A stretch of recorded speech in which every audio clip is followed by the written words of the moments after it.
Ассаламу алейкум, урматтуу достор, мекендештер.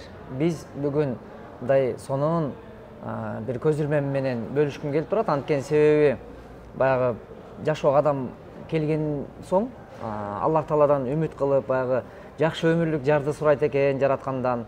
Ошол эле учурда үйлөнүп жайлангандан кийин уул кыздуу болсом экен, бала чакалуу болсом экен деген эненин, атанын тилеги экен.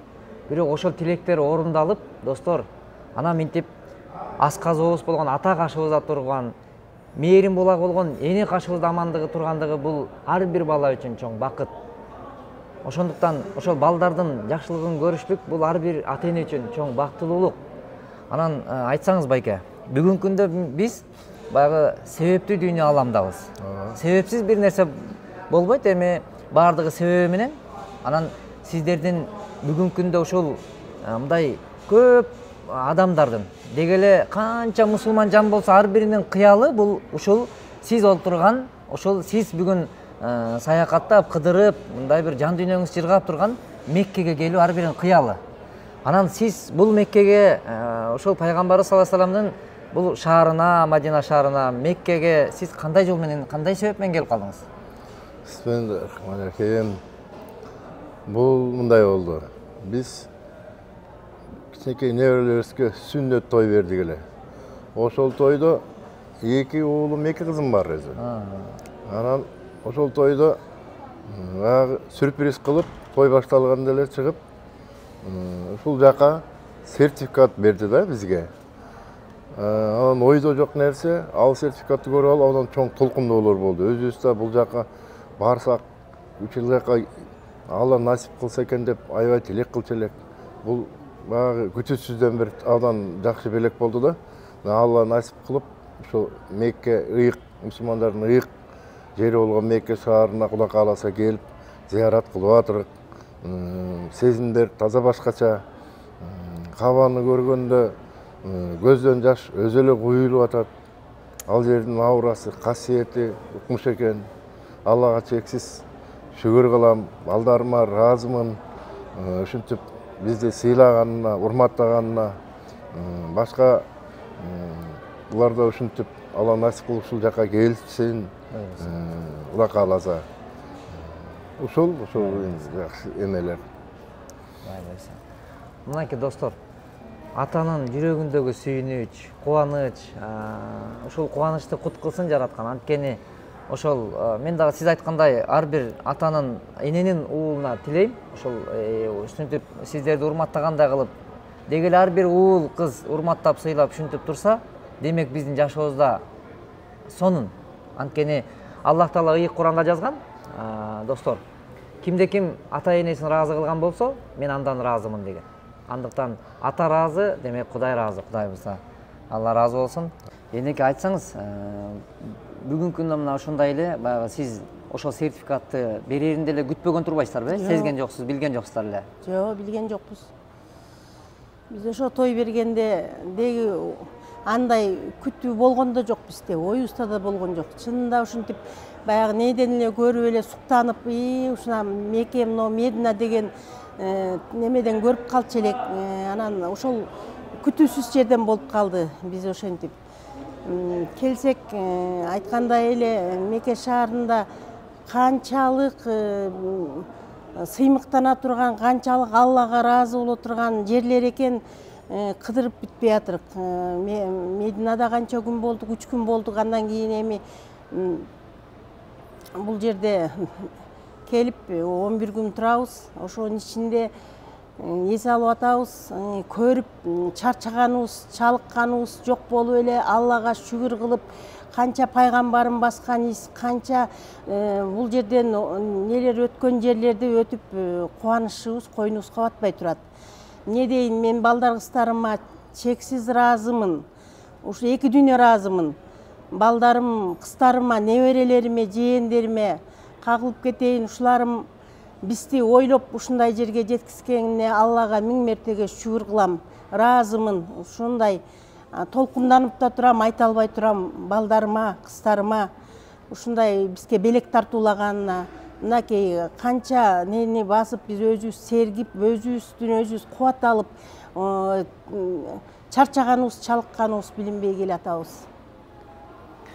Кыргыз элиме да ушундай бала бакырама да ушундай жерлерди тартуулаганга мен Аллам назип этсин. Бул аябай толкундануу, аябай сүйүнүчүм койнума батпаган, аябай жакшы неме болуп кетти биздин тойдун аркасында. Ушинтип сертификатты ойлоосуз жерден алып, мактоо айтсам да канча чексиз айта албай да жатырым. Кубанычым койнума батпай атыр.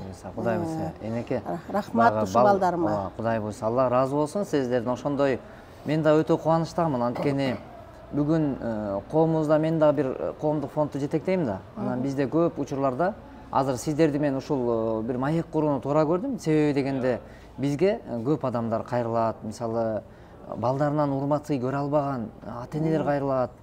Мындай бир ошону салыштырмалуу карап туруп мен сүйүнүп атам да. Себеби ошондой сүйүнүчтүү жүзүнөн көргөн биздин апалар, аталар көп болсун сиздердикиндей жүзүндөгү. Кудай буйрса, Аллах насип кылса.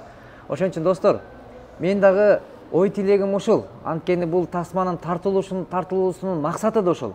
Кимде ким эгер буну көрүп алып, эми ушул умрага барсаңар, ушуну бир мактаныч катарына көрсөтпөй эле койсоңор болмок. Зияратыңар деле силерге кабыл болду, болбодубу деген сыяктуудай ойлорду камтыган кээ бир адамдардын ой ниети болушу мүмкүн. Мен бирок алдын ала айтып коюшумду туура көрүп атам. Биздин кандай амал кылсак, анын кабыл болуусу болбоосуна биз кийлигише албайбыз. Себеби ал амалдарыбыз, жасаган жакшылык иштерибиз кабыл болгон болбогону бир гана Кудайга маалым, Кудайга таандык. Кудайдын ишине биз кийлигишпей эле койсок, мен ушуну айткым келет. Экинчиден, бул мактаныч иретинде эмес, бул жөн гана сыймыктануу иретинде. Мен ушуну туура көрдүм. Мен өтүнүч кылып, ушундай кылып, мына эгерде кимде ким мына ушул ата-эненин уул кыздарындай болуп, атаны сүйүнткөндөрү көп болсо экен деп жатам. Эгер сүйүнтүүнү кааласаңыздар, демек байланышып, ошондой сертификаттарды алып барып кандайдыр бир жакшы бир эмеде тапшырууну кааласаңыздар, демек байланышыңыздар. Мен дагы сиздердин кызматыңыздардамын. Анткени себеби, достор, биз жакшылык кылсак кылбасак дагы өмүрдөн өлүмгө жакындап атабыз. Өмүрүбүз өтүп жатат. Ошол аралыкта мынакей кубаныч тартуулап жетишип калайлы. Азыр бул жерде эненин, атанын жан дүйнөсү эз алып атат. Бул жөн эле дененин эз алуусу бар жашоодо. Дене эз алат. Ал эми экинчиден ошол жан дүйнө эз алат. Бул жерге келген адамдын денеси дагы, жан дүйнөсү дагы, эң негизгиси жан дүйнө эз алат экен, достор. Ошондой жан дүйнөнү эс алткысы келген уул кыздар, кайрылыңыздар. Анан биз ушул жерде туруп, ошол кызмат саякат сиздерге сертификаттын эмесин тапшырбадыбы? Ооба. Анан ошол тапшырылганда дагы ушул нерсени дагы айтып койсоңуздар. Мисалы, мактоо бир гана Кудайга таандык.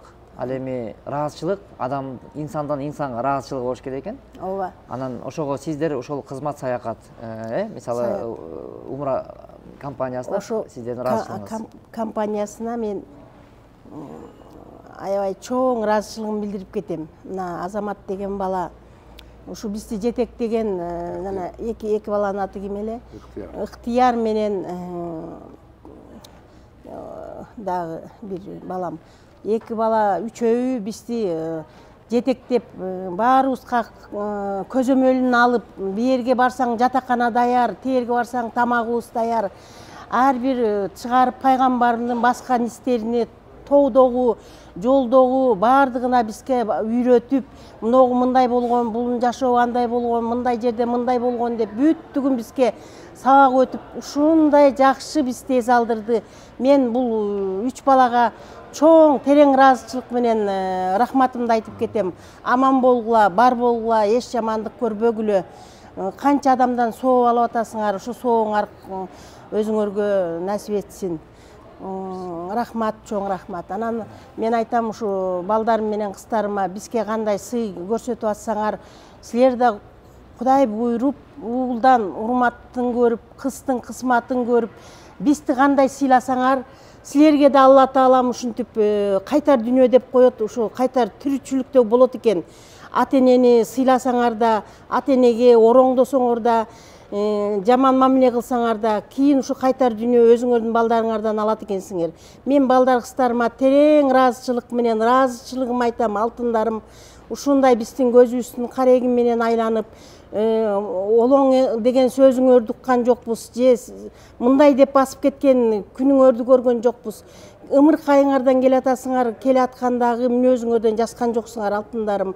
Дагы да болсо көз тийбесин, сөз тийбесин, аман болгула. Миң мертебе ыраазы кылам, Кудайга тооба келтирем, тооба кылам айланайын. Ушундай күндү көрсөтүп атканыңарга рахмат алтындарым. Амин. Мына ушундай достор, эненин атанын берген батасы түздөн түз кабыл болот деген. Андыктан биз менен бирге болуңуздар. Анткени мындай жакшы сөздү айтуу менен мен сөзүмдү жыйынтагым келип турат. Эгерде ата эне өзүнүн тапканына азыктанып тамактана турган болсо, курсагы гана тоет деген. Мен улуу инсандардан укканым. Ал эми балдар кыздарынын тапканын алып келип берсе, ата эненин биринчи курсагы эмес, көңүлү тоет экен, достор. Көңүл тоет экен, анан курсак тоет экен. Көңүл тойгузган, жүрөгүн сүйүнткөн Кыргызстанда уул кыздар көп болсун. Аллах сиздерден ыраазы болсун. Рахмат. Сапарыңыздар байсалдуу болсун, Кудай буйрса. Ушундай мындан кийинки да сапарлар Кудай буйрса байсалдуу болсун. Рахмат алтыным, рахмат.